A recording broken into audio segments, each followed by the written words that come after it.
Okay, our last worksheet that we had, we asked some questions. Whoop, let me bring it up here. This is our last one. Did everybody get the attendance sheet? Did that go around yet? Who needs it yet? If you need it, raise your hand. Get signed in, okay? We asked this question. This was a long time ago, and in between this and the last one, we had Mr. Charlie, and we're going to kind of look at what, I'm just going to pick your brain about what he talked about what are you listening to, the other side of communication. But we asked this question: do you think beauty is only in the eye of the beholder? In other words, do you think that different people can look at the same piece of music, art, scenery, whatever, and have totally different ideas about what it means? Answer: why do you think that is true or not true with at least one scripture reference? Okay? How many of you have your sheets with you? You have a few of us, okay? It's okay if you participate without it. I know it's been several weeks, and you're probably not going to just keep this with you all the time. But give me your thoughts on that. Even if you can't think of a scripture reference, give me your thoughts. I think that's very true. That people look at things and people have different tastes and interests, and so they find meaning in things that are different. Okay, I'm going to face this that way. Nice and loud for the camera, folks. So people can see things differently, but that doesn't mean that something is right just because someone thinks it is. People could have different opinions about things, and neither person could be wrong. But we must judge our decisions by God's word. And I put Proverbs 14:12. Our judgments may very well be wrong, but if we judge them by the Bible, we know we make the right choices. Okay, what does Proverbs 14:12 say? Let me grab Find it. my Bible. Let's look at that.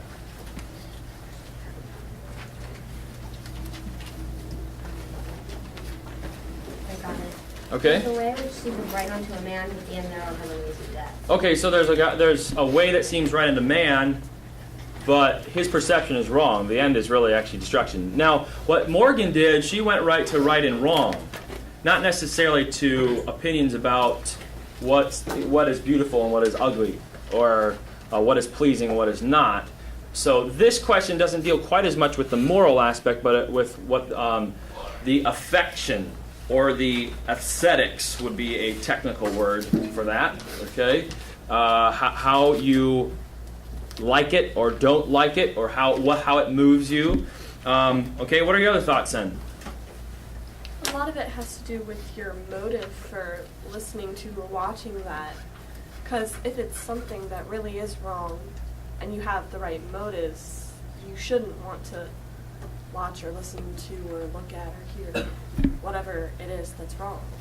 Okay. So it depends on your heart. Let's get out of the right and wrong. Forget right and wrong. Okay? Let's say we're talking about something that is beautiful. Something that's totally beautiful.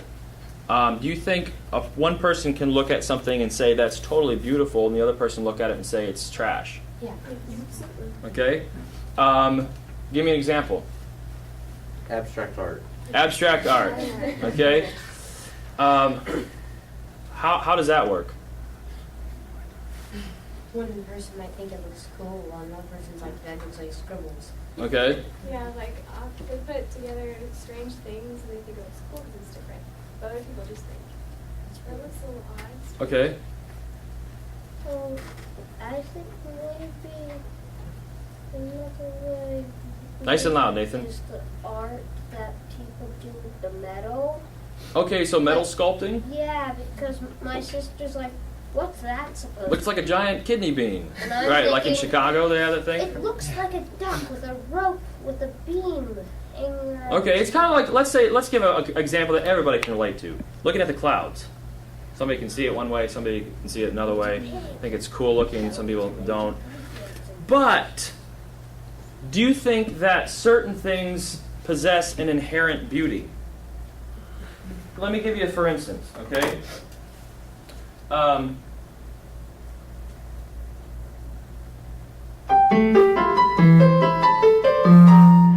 Okay? Some people There's one think that's example. gorgeous.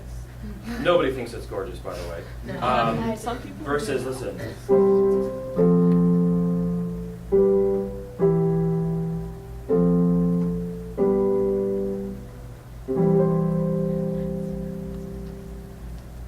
It's too resolved.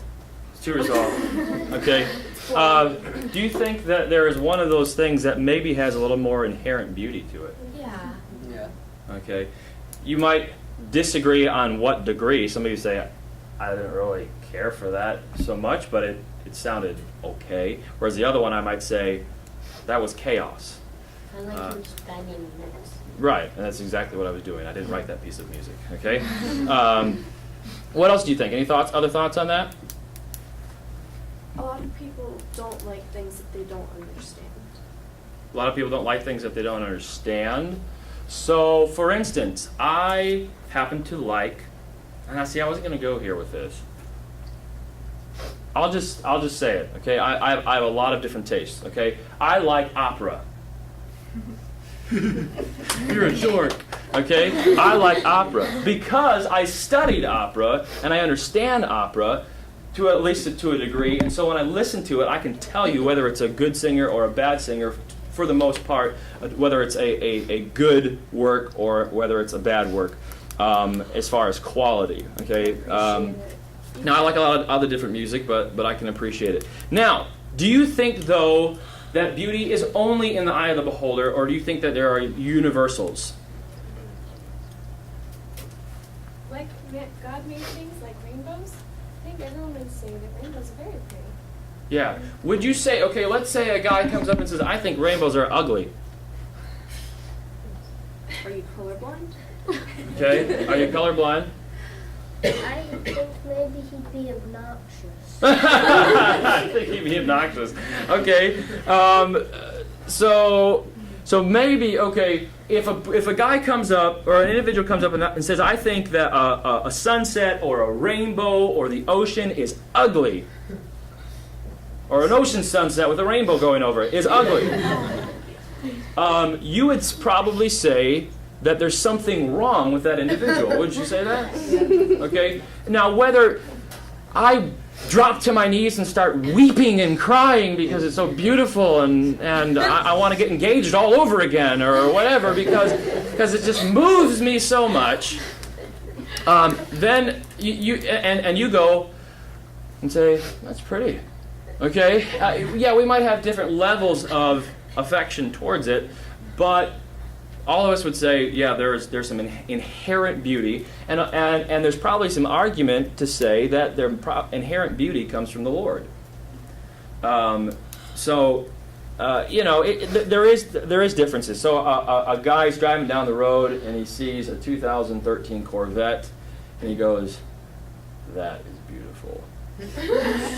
Okay, versus the girl goes, "That's a hunk of metal. It's a car." It's expensive. Voila. Okay. But so there's going to be some differences of opinion there. But even if you saw a Corvette versus one of those trucks driving by with all those smashed cars on it, you would say that a Corvette looks nicer than those smashed cars.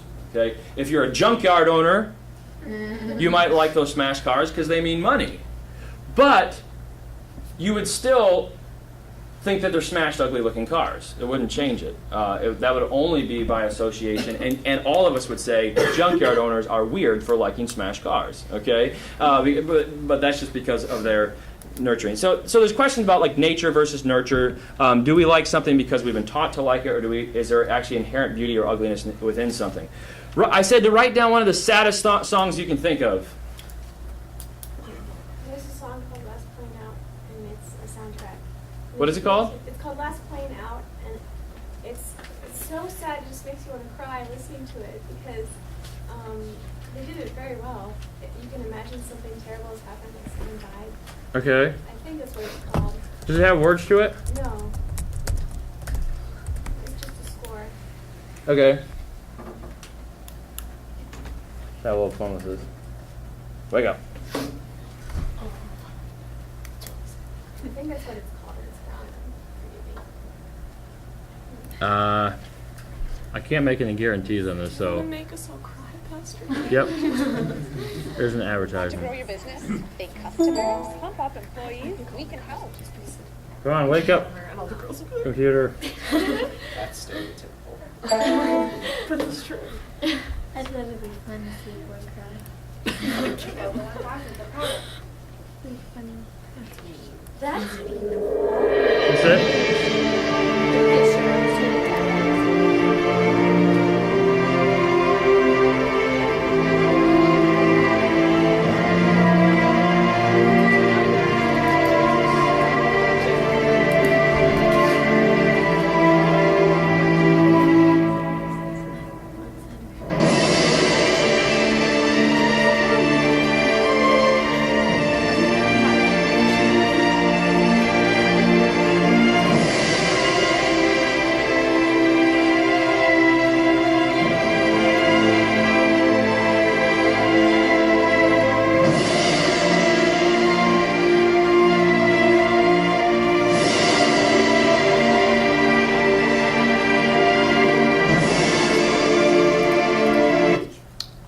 me ask you this question.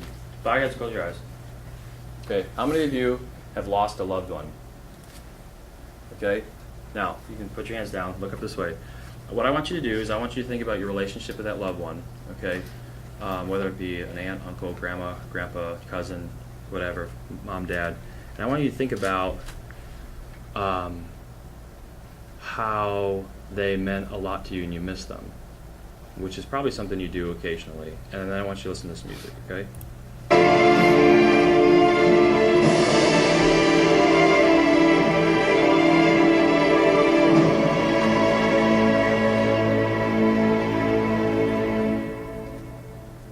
It goes on.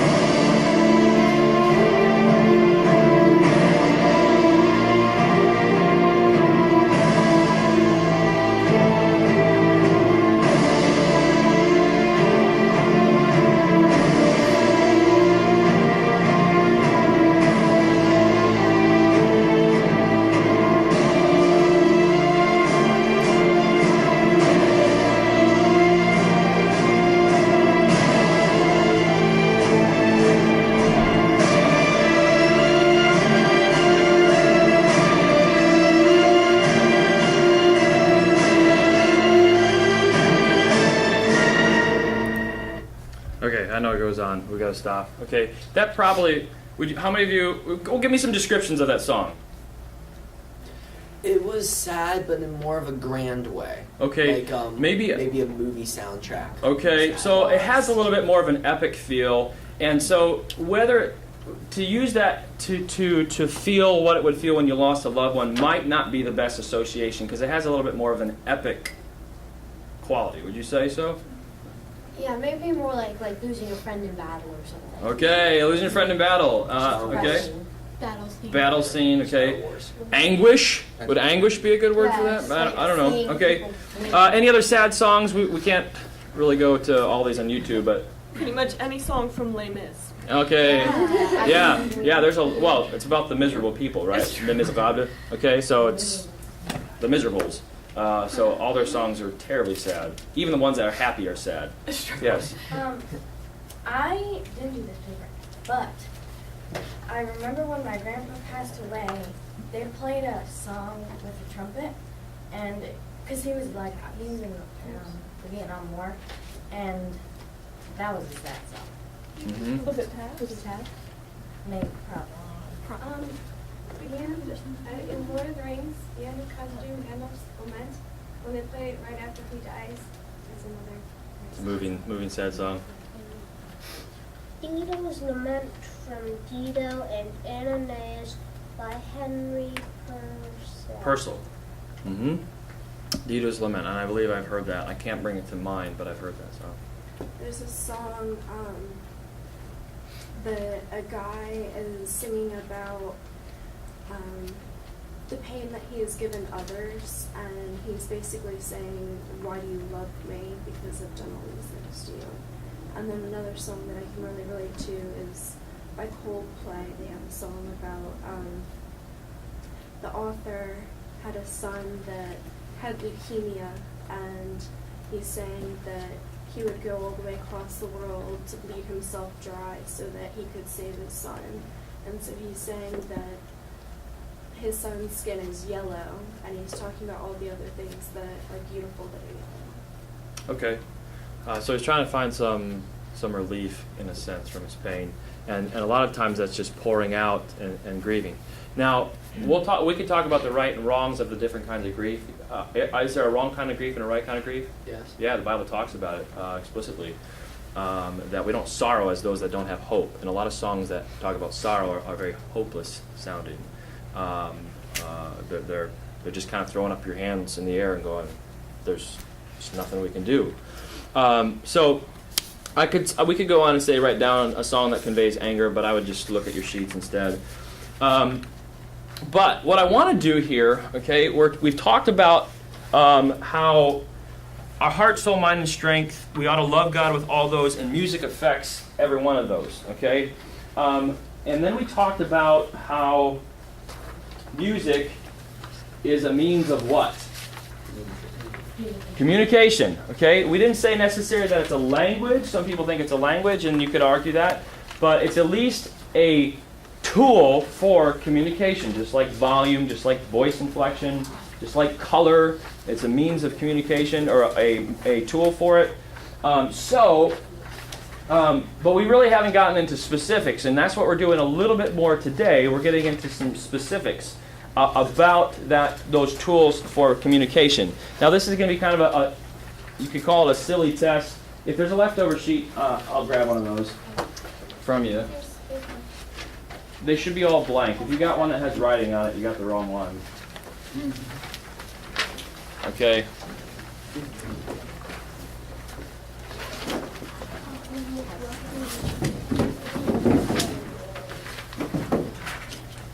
Okay. Now, there are all sorts of feelings, there's different sounds, there's different rhythms, there's different movements, there's fast, there's slow, there's up, there's down, there's all kinds of things in music. And these are often called musical idioms.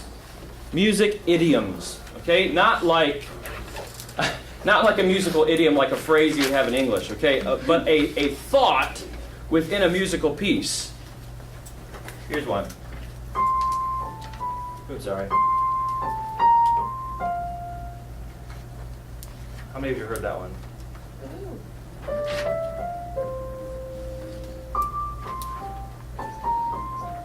Okay. Theme on Paganini by Rachmaninoff, I think that's what that is, okay? That's a thought. And you could even take this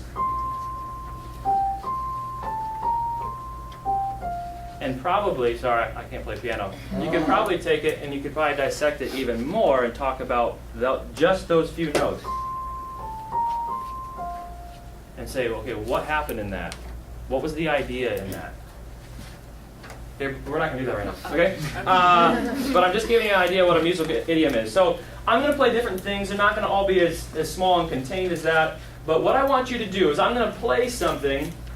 I'm going to play both of these columns as best as I can, and I want you to judge which one is which, okay? So what I'll do is, like for the first one, I'll play one or the other, far or near, and I can tell you which one.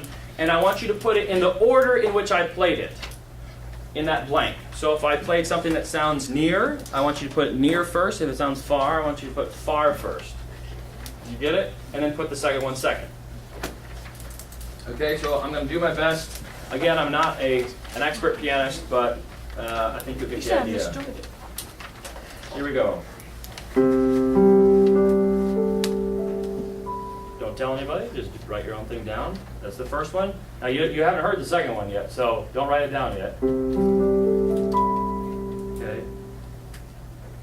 Yes, Christian. Do you have pens? Do I have pens? You can borrow. I got this pen. Okay, here we go. Here, try and catch this. Oh. Are you ready?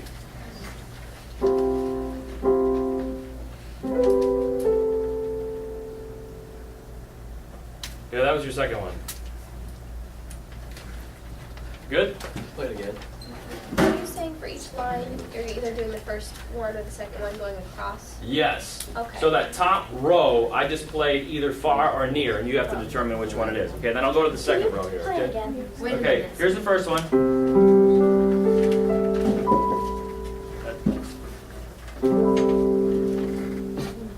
Here's the second one.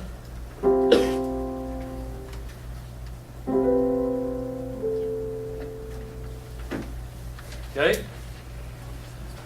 All right. Here is the second line. Are you ready?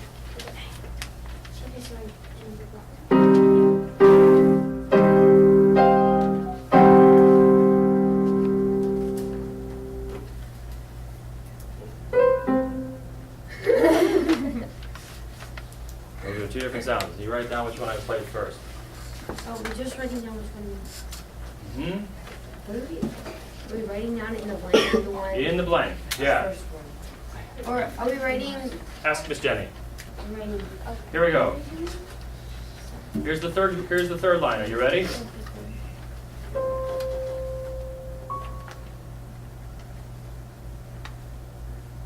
do it again.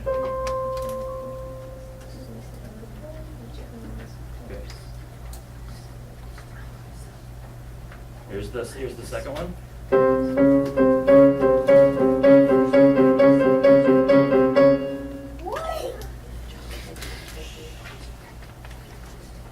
Okay. Fourth line, ascending or descending. Here we go.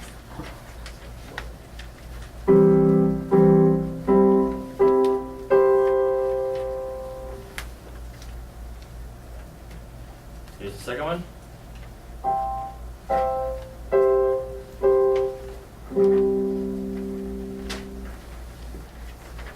All right. Here's the fifth line, approaching or leaving.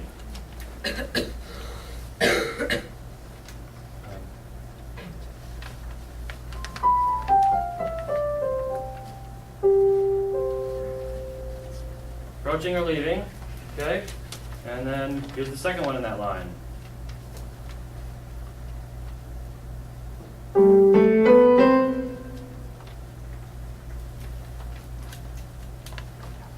Okay? Here's the last line in that first section. Here we go.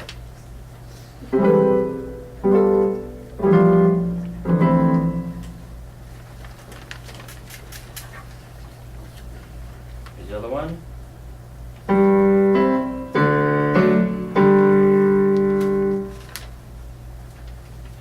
All right. All right, second section. Are you ready?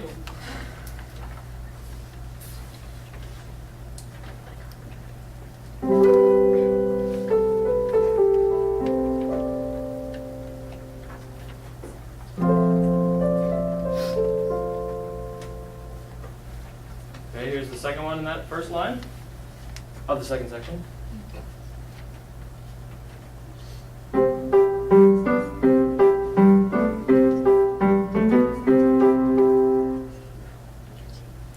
Gonna pick one of those two. Here is the next line, adventurous or mystery.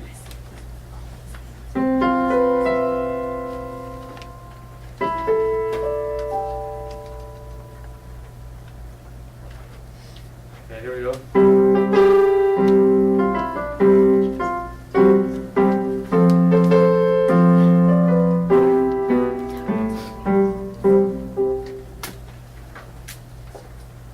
You ready for the next one?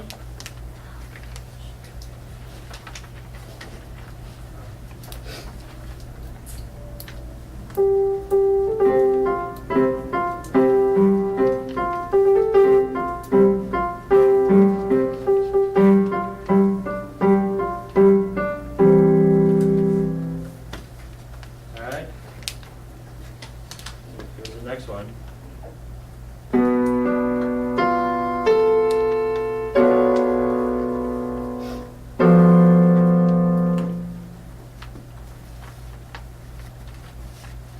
You ready? Next line, rebellious or considerate.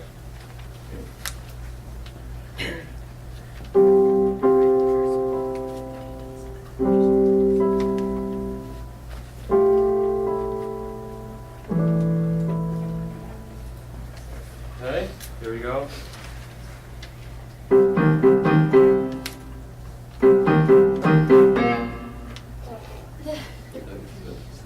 That's cool. All right. Is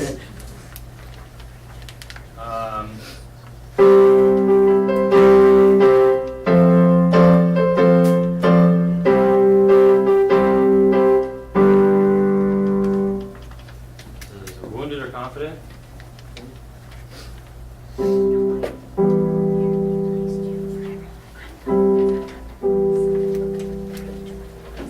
Here we go. Now I want you to listen carefully. Keep listening carefully. Here we go. Sorry.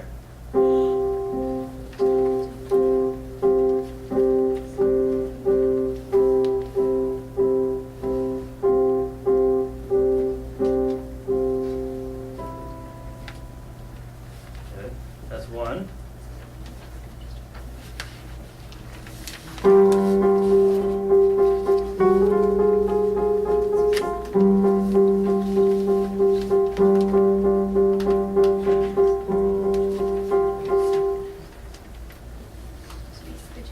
Okay? All right, moving to the last section. This is good. You ready? No.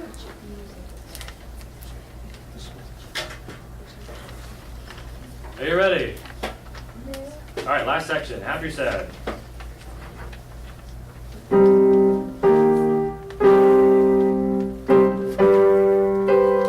All right.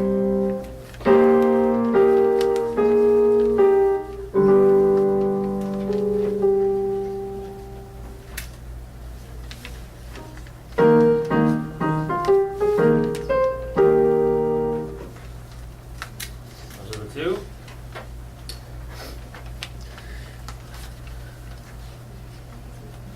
All right, you ready?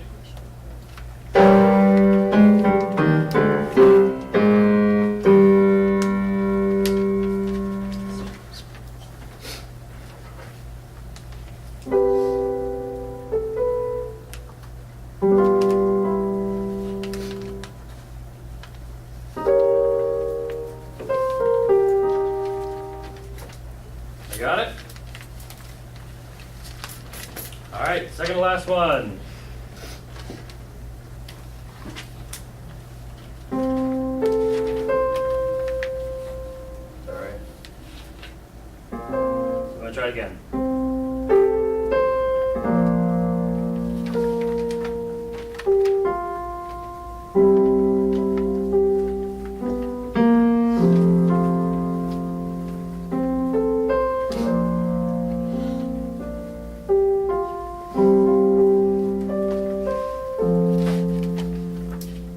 That's one.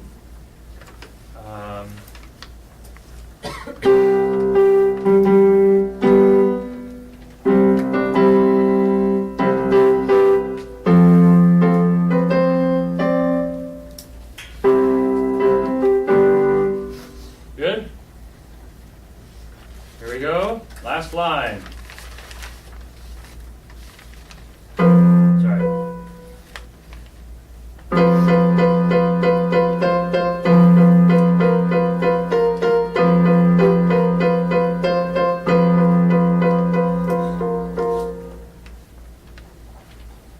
Okay.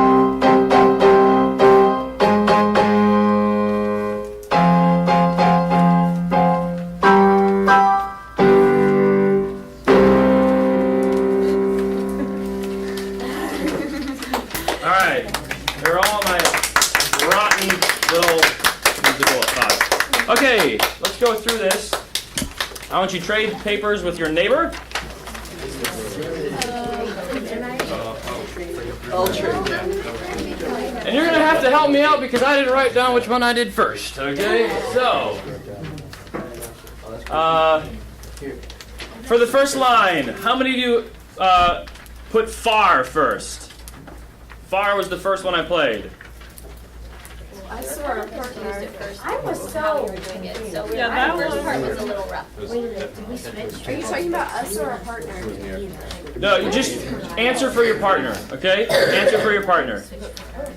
How many put far first? Here. Well, How many put near first? he put near first. Are you doing the person's paper you have, or? Yeah. Oh, there was One or two. Okay, let me just do this one. How many put far for that one? Yes. How many put near for that one? Do the second. He did. Okay. For the second one, what did you have first on that one? Big. How many put big on the big? He put big. How many put small? 2 of you, 3 of you? So you think that is small and this is big? I didn't hear that. First one. Okay. All right.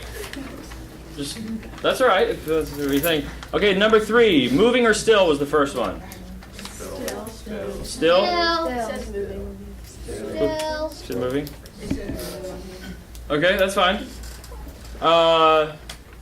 All right, fourth one. Ascending or descending first? Ascending. How many put ascending? Okay, great. Falling apart or building? You skip leaving and approaching. Oh, leaving and approaching. How many put leaving for the first one? How many put approaching? Okay. How many put falling apart for the first one? How many put building? One person. Okay. Okay. Lazy or industrious for the first one? Lazy. How many put lazy? How many put industrious? Okay. How many put adventurous for the first one? How many of you put mystery for the first one? Okay. How many of you put carefree for the first one? On that next line. Carefree. Raise your hand high. Raise your hand high. Okay. Anxious for the first. Yeah, anxious. Okay. Someone's being silly back there, aren't they? Okay. That's a good impression of him. Oh, okay. All right, keep moving along here. How many put rebellious for the first one? How many put considerate? Great, okay. Wounded or confident? Okay, I'm just going to ask you, I want you to shout it out. Mentally engaged or affectionately thoughtful? Okay, great. Happy or sad? Sad. Anguish or boredom? Anguish. Love or courage? Love. Panic or rage? Panic. Panic. Okay? So what we've got here, okay, now when they do surveys like this kind of stuff, which they do better surveys than I just conducted, this was kind of ad hoc, and so there's a little bit more subjectivity. They figure in for dopes, for people that are weirdos answering contrary just to be dopes. So they do that. But for the most part, everybody in the world is going to think this is ascending. Everybody in the world, unless you're nuts. Okay? Or unless, like, the Nile is up, even though you're going south for some people. There's it messes with people's minds a little bit, okay? But that's just because they're wrong. Okay? And everybody in the world thinks that's descending. Okay? There's just some things that are universal idioms. And whether you think it's beautiful or not is irrelevant for our discussion right now. But there are universals in music. And here's what I'm trying to get to, guys. People will say, music doesn't matter. And we've already talked about this. Or beauty is only in the eye of the beholder.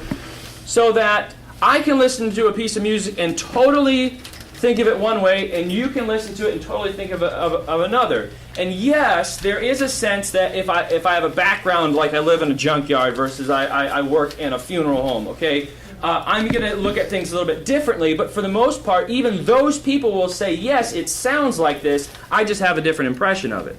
So if it sounds like that and it conveys certain messages like far, near, big, small, moving, still, ascending, descending, all those things are universal, then it will have an objective means of communication. Do you know what the word objective means versus subjective? Yes. Somebody tell me what subjective means. Like your opinions are being on it, whereas objective would be it's not personified. Okay. Okay, so the weather, whether the weather is going to be nice is subjective.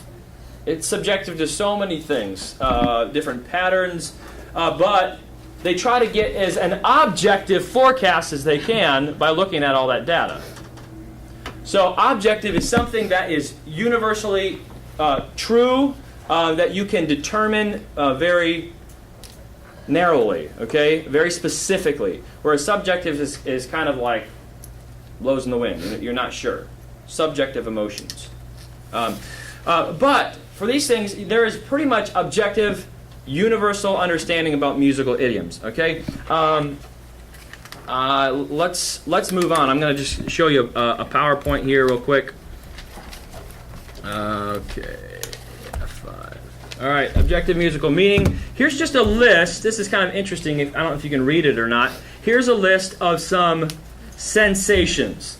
sensations: tender, sensitive, bruised, achy, sore, tense, tight, nauseous, shaky, trembly, throbbing, pounding, fluttery, shivery, queasy, wobbly, bubbly, dizzy, spacey, breathy, prickly, electric, etc., etc., and you could go on and on and on. Those are all sensations, things that you physically feel. Okay? Frozen, dense, thick. Now, can you convey all of those senses through music? Awesome. Not all. Probably not all of them.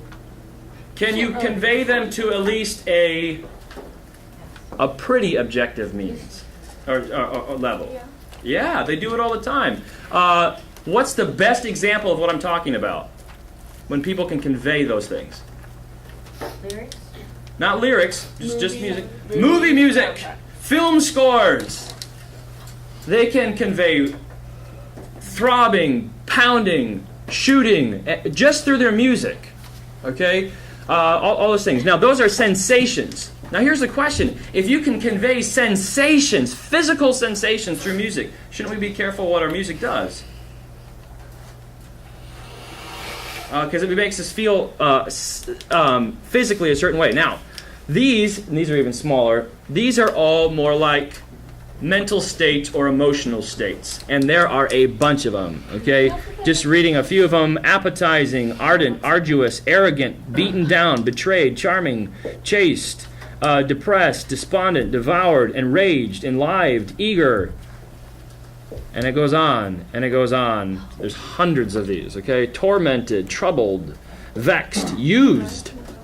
You ever feel used? Zealous, whining, pleasing, safe. Can those be conveyed through music? Yeah. Yes, they can. So to say that music doesn't matter, or that it just is your own personal feelings about that music, is totally bogus. Nobody says that. The only people that say that are those that want to justify their music decisions. Okay? Let's move on here. This is going to get a little technical for a second, but I want you to hang tight with me. These are geeks. The people that I'm going to quote from are geeks, and they study this stuff all the time. All right?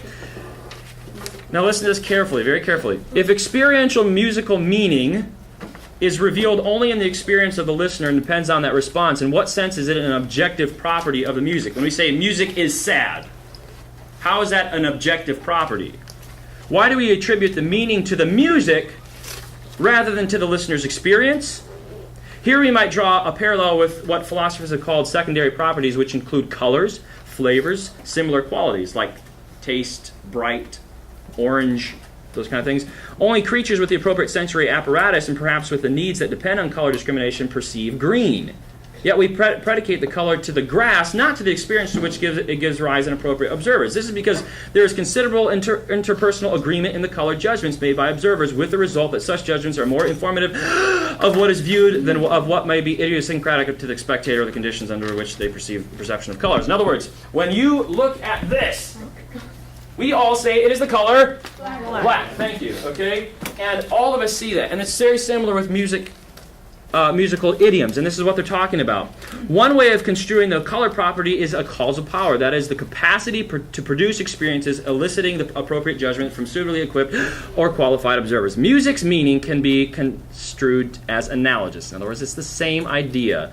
Although it is response dependent, in other words, we can't determine sad or happy music unless you have a listener. It is an objective property of the music because there is agreement in the relevant judgment of suitably qualified listeners under appropriate conditions. Okay? In other words, everybody sees music the same way. Now, we might have different opinions about it, but everybody hears it the same way. Just like we all see color the same way, unless there's something wrong with you, like you're colorblind. Okay? Objective musical meaning. This is Jackendoff and Lerdout. Now, they study all these little musical idioms. These guys are like nerds, okay? This is what they do. Given that a listener familiar with a musical idiom is capable of understanding novel pieces of music within that idiom, we can characterize the ability to achieve such understanding in terms of set of principles or musical grammar. In other words, just like we put parts of speech together and you can analyze a speech down to the very words and the way they're put in word order and all that kind of stuff and determine what the feeling or what the idea of the word, the speech is, you can do that with music. It has its own grammar. which associates strings of auditory events with musical structures. Now, okay, here's an idea.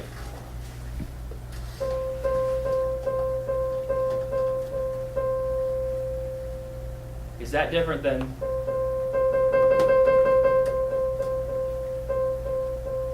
Okay, I played the same notes, but it did communicate something differently. So it has its type of grammar. And what they do is they study all these little grammars and what they mean to people and that kind of stuff. Moving on. Much of the complexity of music intuition is not learned, but it is given by the inherent organization of the mind, itself determined by the human genetic inheritance. In other words, these guys aren't saved, by the way, as far as I know. At least they're not coming from any sort of Christian background. But they're saying it's genetically woven into us that there are things that we listen to that are objective. We respond to them objectively. The musical capacity constitutes the resources in the human mind brain that make it possible for a human to acquire the ability to understand music in any of the musical idioms of the world, given the appropriate input. All of us can understand music the same way, and for the most part, all of us do understand music the same way. Now, you might appreciate it differently, but why do we appreciate it differently? It's not necessarily because God made us differently. Because of our different backgrounds, if our family listens to a certain kind of music or something. Okay, backgrounds are going to be part of it. Could be what we value. Could be what we value. And where do we determine what we value? This is an easy question. Where do we determine what we value? Where should we determine what we value?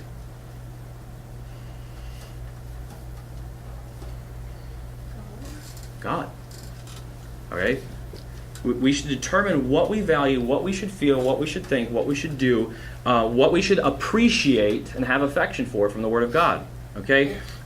So we look at things differently because we have different ideas about truth, about God, about life. Now, some of those are interpreted through some of our life experiences. I understand that, but for the most part, we should be aiming for the same thing. Now, does that mean that everybody's musical appreciations are going to be the same if we all have the exact same set of beliefs about God?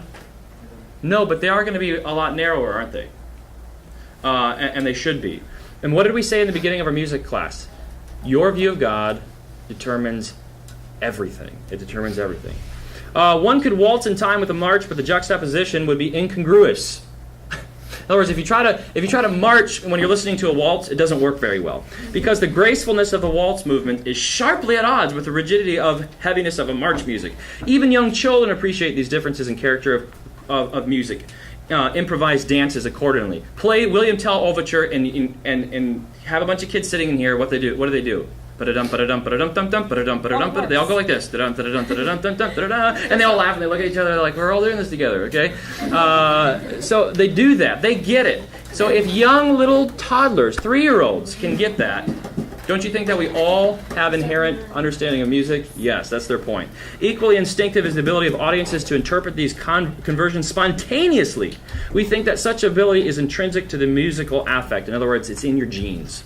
The more important variety of music affect is experienced as though in empathy or attuned with a producer of the gesture. One may feel joyous, reverent, unsettled upon hearing joyous, reverent, or unsettled music. We might call this empathetic effect, or empathetic affect. And when they say affect with an A, they're talking about how you appreciate it, how you listen to it. Dancing then, and this has been a theory of mine for a long time, and I found this, I thought it was interesting. Dancing then can be taken as externalizing the empathetic effect, converting it into posture and gesture. In other words, when a person dances, what are they trying to do? Portray feeling. They're trying to portray feeling.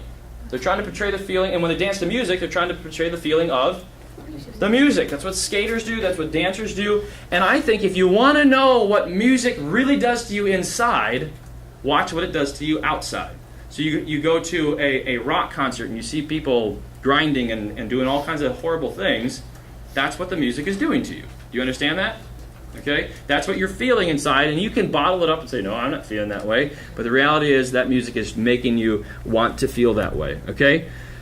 Here's one more quote, and we already talked about this. Film music composition can be regarded as a type of problem solving that exploits knowledge of the musical rules that express and create emotion through specific music relations.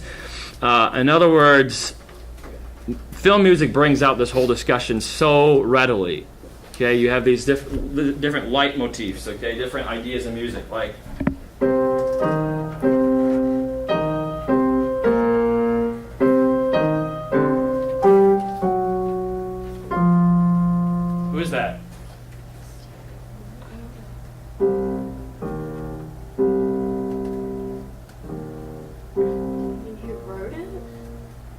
Who is that? Oh. I have no idea. Darth Vader. Oh no. Isn't that the dark side? Is that? Oh yeah, okay. That's it. It's in the same. Okay. Okay, now. It's the same. Okay, they're both Star Wars. The one is the dark side. One is specifically Darth Vader. But when you hear it, it brings out the character that he is right away. And actually, what's his name? George Lucas said, "I never really meant to make Darth Vader like the icon of evil." He said, actually, I wanted to make him more like a torn individual that was trying to do good, but was using evil means to do it. And he said, I never really meant it for him, when you see it like on a t-shirt, for people to think, evil! But that's what we do, okay? But I think the reason why that happened was because John Williams wrote music that every time you see Darth Vader, or hear that music, you think, evil! And that's probably what happened. So the film music brings it out. So what we're saying is music has objective properties. So it's not enough to say, well, it doesn't matter what music we play. So if I take Amazing Grace and I put it to whatever kind of music, it's just preference. It's just Boston cream pie versus strawberry shortcake. It doesn't really matter. Is that true, though? If music can communicate all those sensations and emotions and feelings and ideas, is that true? It can't be, because music has objective properties. So we have to be careful what we put our music to. I wish I could go on. Yeah, we don't really have time. I had a really funky video I want to show you, but maybe we'll look at it next time. Let me hand out, I know you want to see it. Let me hand out your worksheet for next time. Yes? Well, I just wanted to clarify something that I said like a few weeks ago. I said, like, I think I made it sound like my dad did listen to rock music when he drove, but he doesn't listen to rock music anymore. He used to do that. Oh, okay. I didn't think of anything of it. That's fine. I just No thought problem. I should clarify. Did we get a worksheet last week? No, we didn't have Yeah, I think what's going on last week. Mr. Charlie's lesson was on biblical communication. We ought to be careful what we are listening to. I had him teach that. Any last thoughts on that lesson? I know it was a couple weeks ago. A lot of you were missing. All right, we'll have to look at that a little bit more next time. I'm sorry I didn't get to it. Guys, if I can just kind of wrap up the lesson here real quick. Eyes up here for a second. Okay, all we were trying to prove today, and this was kind of a fun lesson, all we're trying to prove today is that music has objective qualities, that everybody hears them the same way to a certain extent. And because of that, we ought to be careful what we listen to, what we allow ourselves to sing or to perform or whatever.